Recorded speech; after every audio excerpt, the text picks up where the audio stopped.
Hello friends, आज के इस क्लास में आप सभी लोगों का बहुत बहुत स्वागत है। फ्रेंड्स, आज के इस क्लास में हम लोग डिस्कस करेंगे कंप्रेसर क्या होता है और यह कैसे कार्य करता है, कंप्रेसर कितने प्रकार का होता है। तो फ्रेंड्स, आज का यह क्लास बहुत ही इम्पोर्टेंस है यदि आप लोग कंप्रेसर के बारे में नॉलेज लेना चाहते हैं तो। चलिए फ्रेंड्स, सबसे पहले हम देखते हैं कि यहाँ पर एक डायग्राम है। इस डायग्राम में कंप्रेसर को पूरा डायग्रामिकली बनाया गया है और यहाँ पर इसके वर्किंग को समझाने की कोशिश करेंगे इस डायग्राम के थ्रू।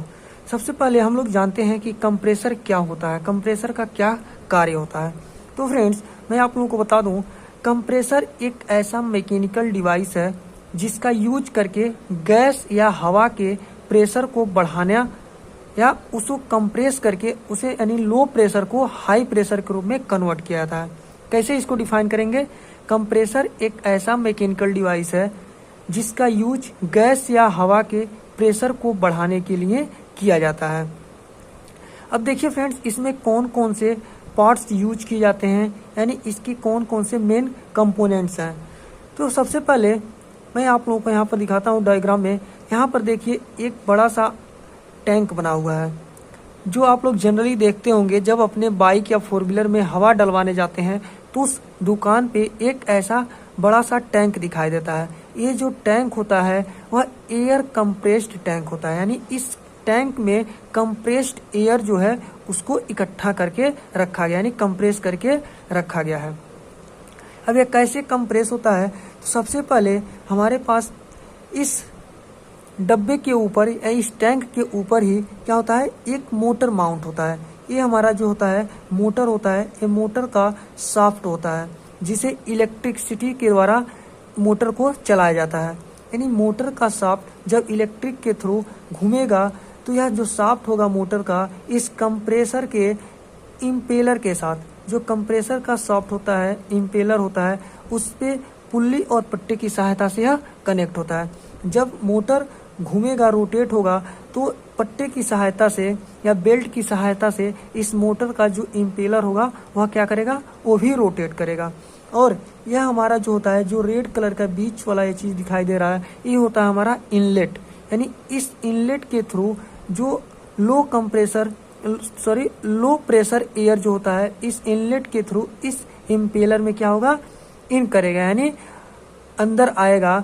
और यह इस इनलेट के थ्रू अंदर आने के बाद जो होता है यह डिफ्यूजर में जाता है। जब यह इम्पेलर जो होता है रोटेट होता है तो यह एयर जो लो प्रेशर एयर होता है यह कंप्रेस होकर के डिफ्यूजर में जाता है और कंप्रेसर में हाई प्रेशर के थ्रू कंप्रेसर से निकलने के बाद वह आउटलेट, ये देखिए आउटलेट पाइप है, इस पाइप के थ्रू जो हमारा कंप्रेस एयर है यहाँ पर इस एयर कंप्रेस टैंक में इकट्ठा होता है। एक बार और समझते हैं, ये हमारा मोटर होता है जो इस टैंक के ऊपर माउंट होता है। यह मोटर जब इलेक्ट्रिसिटी के द्वारा रोटेट होगा इसका शाफ्ट, इस शाफ्ट से इस मोटर का शाफ्ट जो होगा वह कनेक्ट होगा एक बेल्ट की सहायता से। जो बेल्ट है इस मोटर के शाफ्ट के कनेक्ट है और जब यह मोटर का शाफ्ट रोटेट होगा तो इस बेल्ट के थ्रू इस कंप्रेसर का भी इम्पेलर जो है, इम्पेलर में जो यहाँ पर शाफ्ट होता है वह बेल्ट की सहायता से रोटेट होगा और इनलेट के थ्रू जो हमारा लो प्रेशर एयर है वह इस कंप्रेसर के अंदर इन करेगा, यानी अंदर जाएगा। और यह जब इम्पेलर से हवा निकलेगा बाहर, वह डिफ्यूजर में जाएगा। जो ए वाला एरिया है, ए वाला यह डिफ्यूजर है और ये अंदर वाला जो कलरफुल एरिया है ये होता है हमारा इम्पेलर होता है। अब यह डिफ्यूजर में एयर कंप्रेस हो जाएगा और यह कंप्रेस होकर के कंप्रेसर से बाहर आउटलेट पाइप के थ्रू निकलेगा और कुछ इस रास्ते से होते हुए यह एयर कंप्रेस्ड टैंक में इकट्ठा होगा। अब यहाँ पर एयर कंप्रेस्ड जो है हमारा टैंक में इकट्ठा हो गया। कैसे? इसको आप किसी बाइक्स में या किसी फोर व्हीलर में या जो भी यूज किया जाता है एसी में या ऑटोमोबाइल्स कंपनियों में आप लोग देखते होंगे हाई प्रेशर जो पाइप्स होते हैं, उन पाइप्स में कैसे इसे प्रोवाइड किया जाता है।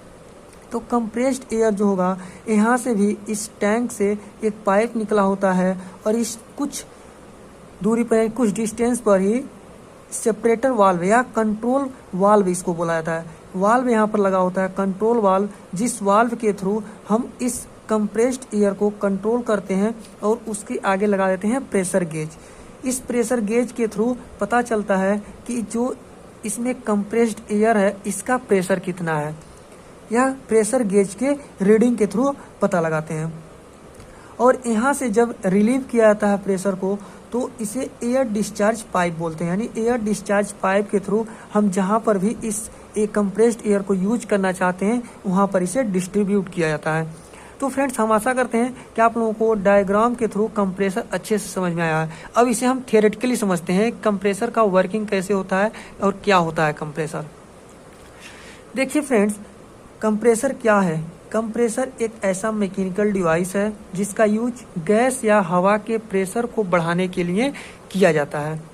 कंप्रेसर के बहुत सारे एप्लीकेशंस होते हैं, जैसा कि आप लोग देखे होंगे रेफ्रिजरेशन, यानी जो हमारा रेफ्रिजरेटर होता है, यानी जिसको हम लोग बोलते हैं फ्रिज में कंप्रेसर का यूज किया जाता है। एयर कंडीशनिंग यानी एसी में किया जाता है। और इंडस्ट्रियल ऑटोमेशन में जहाँ पर पेनोमेटिक इक्वेटर्स का इस्तेमाल होता है, यानी जो न्यूमेटिक गन्स हमारे होती हैं वह हाई प्रेशर से ही चलाई जाती हैं। जहाँ पर भी मशीन्स के ऊपर या कुछ ऐसे जगह पर होते हैं जहाँ पर काफ़ी ज़्यादा डस्ट होते हैं, उस डस्ट को साफ करने के लिए हाई प्रेशर की ज़रूरत होती है। तो वहाँ पर कंप्रेसर से ही उस कंप्रेस्ड एयर को कंप्रेस किया गया होता है। यानी बहुत सारे कंपनियों में कंप्रेसर्स का यूज किया जाता है कंप्रेस्ड एयर बनाने के लिए। अलग अलग एप्लीकेशंस के लिए डिफरेंट टाइप्स के एयर कंप्रेसर की ज़रूरत होती है, जो अभी हम लोग आगे पढ़ने वाले हैं। फ्रेंड्स, जो कंप्रेसर होता है कुछ इसके इम्पोर्टेंस पार्ट्स होते हैं। यह एग्जाम्स में पूछा जाता है कि कंप्रेसर के कौन कौन से इम्पोर्टेंस पार्ट्स होते हैं, उसे आप लोग लिखिए। यानी पूछा जाता है कंप्रेसर क्या होता है, कंप्रेसर का इम्पोर्टेंस पार्ट्स और उसके वर्किंग को डिफाइन कीजिए। तो कंप्रेसर के वर्किंग को हम लोग पढ़ लिए, कंप्रेसर का वर्किंग क्या होता है। अब इसके इम्पोर्टेंस पार्ट्स यहाँ पर आप लोग पॉइंट्स बनाकर लिखेंगे तो एग्जामिनर आप लोगों को पॉइंट्स पे नंबर देगा। देखिए, जो इम्पोर्टेंस पार्ट्स है इसका एयर फिल्टर है, सक्शन पाइप लाइन होता है, सक्शन पाइप लाइन जिसे हम लोग बोले हैं इनलेट, यानी सक्शन पाइप के थ्रू ही वह कंप्रेसर में लो प्रेशर एयर जो होता है सक होता है। डिस्चार्ज पाइपलाइन, डिस्चार्ज पाइपलाइन क्या होता है, जो डिस्चार्ज पाइपलाइन होता है वह प्रेशर गेज जो होता है उसके बाद की जो पाइप होती है वह डिस्चार्ज पाइपलाइन होती है। पिस्टन, कभी कभी आप लोग देखते हैं जो कंप्रेसर होता है उसमें पिस्टन्स लगे होते हैं। जब वह रेसिप्रोकेटिंग कंप्रेसर होगा तो वहाँ पर पिस्टन का यूज किया जाता है। पिस्टन होता है, सिलेंडर होता है। जब पिस्टन लगेगा तो उसमें सिलेंडर भी लगेगा, क्योंकि पिस्टन और सिलेंडर जो होता है वह एक दूसरे के, यानी सिलेंडर के अंदर पिस्टन हमारा क्या होता है, असेंबल होता है। तो फ्रेंड्स, हम आशा करते हैं आप लोगों को कंप्रेसर क्या है और इसका वर्किंग समझ में आया है। नेक्स्ट वीडियो में हम लोग पढ़ेंगे कि कंप्रेसर कितने प्रकार के होते हैं। और मेनली कंप्रेसर दो प्रकार के होते हैं, एक होता है डायनेमिक टाइप कंप्रेसर होता है और एक होता है पॉजिटिव डिस्प्लेसमेंट प्रेशर होता है। डायनेमिक में भी अलग अलग प्रकार के कंप्रेसर हैं और पॉजिटिव डिस्प्लेसमेंट टाइप के कंप्रेसर में भी अलग अलग प्रकार के प्रेशर हैं। तो इसको हम लोग आने वाले अगले वीडियो में डिस्कस करेंगे। आज के लिए बस इतना ही। आप लोगों को यह वीडियो कैसा लगा आप लोग कमेंट में ज़रूर बताइएगा, क्योंकि आप लोगों के कमेंट्स का हमें बहुत सारा वेट करते हैं कि कैसा, मतलब हमारे वीडियो का रिव्यू कैसा आ रहा है। तो फ्रेंड्स, आज के लिए इतना ही। मिलते हैं फिर से अगले वीडियो में, तब तक के लिए जय हिंद, जय भारत।